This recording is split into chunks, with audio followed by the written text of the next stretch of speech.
diferença de tempo e contratempo. Olha só. Eu vou desenhar de novo um compasso aqui pra vocês. Tá? Ó. Vou desenhar um compasso aqui. Só pra vocês entenderem aqui o negócio. Tá? Eu vou fazer em vermelho as divisões. Então, eu tenho aqui, ó.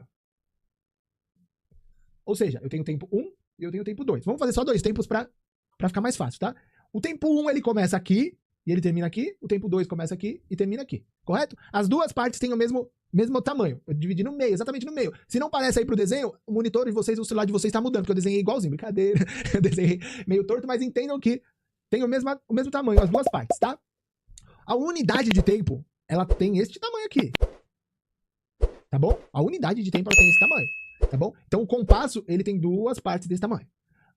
O tempo, ele começa aqui e ele termina aqui. Só que a gente fala que o tempo, ele tem dois pesos, poderia dizer assim, popularmente falando, tá? Eu tenho o tempo forte e eu tenho o tempo fraco. O que é o tempo forte e o tempo fraco? O tempo forte, eu poderia dizer, quem tá me acompanhando desde o começo da aula, o tempo forte, ele é o tempo principal. E o tempo fraco, ele é o tempo, o subtempo. É o subtempo, né? A subdivisão. Tempo forte é o tempo principal. Ou seja, aqui, nesse compasso, eu tenho dois tempos fortes. Aqui nesse compasso, eu posso ter quantos tempos fracos eu conseguir subdividir isso daí. Então eu posso pegar e subdividir isso daqui em mais um aqui.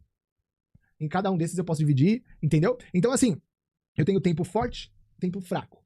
Eu tenho tempos que são mais fortes do que outros. Normalmente não. Sempre o primeiro tempo vai ser o mais forte de todos. E aí, dependendo de quantos tempos tem o compasso, eu vou tendo outras forças de tempo. Por exemplo, o primeiro tempo ele é mais forte do que o segundo quando é de 2. Quando é de 4, o primeiro tempo é mais forte, o terceiro tempo é mais forte do que o segundo. Isso tudo é só nível de curiosidade, tá? Isso a gente pega de escutar e de ir sentindo as coisas. Mas quanto mais a gente escuta um ritmo de 4 tempos, mais a gente entende que o primeiro tempo e o terceiro tempo soam mais forte, tá? Continuando. Então, se eu tenho tempo forte e tempo fraco, o tempo é igual ao forte.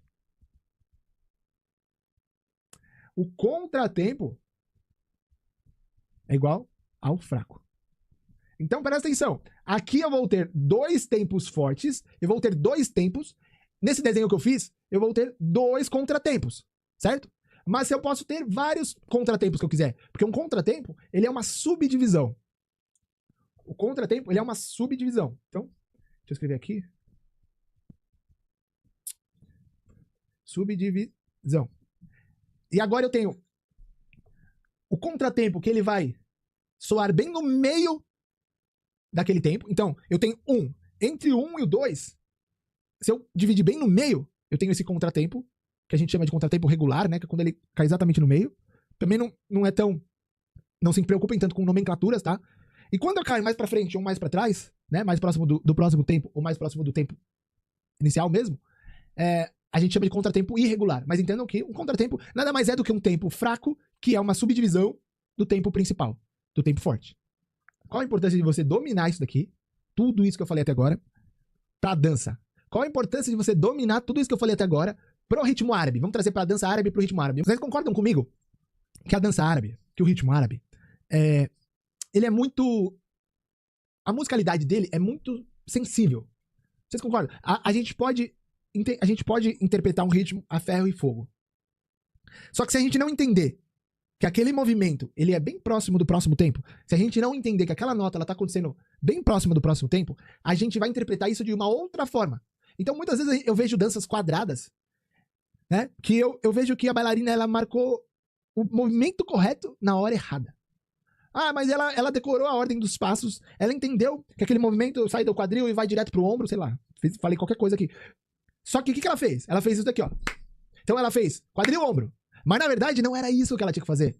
Ela tinha que fazer quadril, ombro, quadril. Entende? Mas um pouquinho mais demorado pra fazer isso. Por quê? Porque ela pegou aquele tempo. Deixa eu até mudar.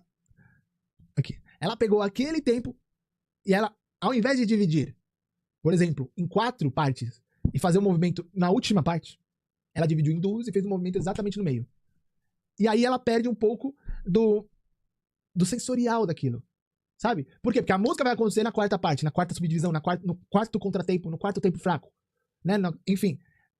E ela fez no terceiro, né? Se a gente subdividir, né? Ela dividiu em 2, seria o terceiro da divisão de 4. Então, assim, é extremamente importante a gente dominar muito isso tudo aqui.